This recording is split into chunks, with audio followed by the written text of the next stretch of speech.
Hey, how's it going? This is Ricardo, and in this video I'll show you how to remove the cooling fan from a Dell Latitude 3590. If you're looking for parts for this laptop, go to our website and use this coupon for a 5% off discount.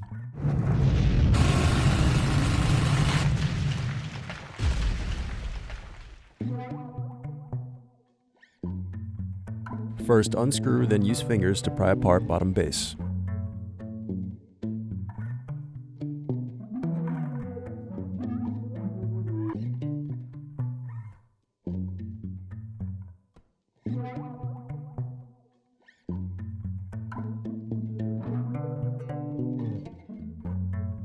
Now unscrew and disconnect battery.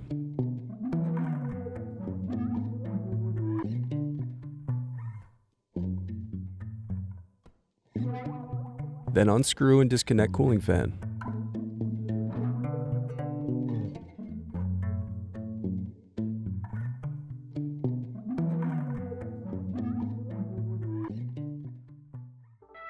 Thanks for watching.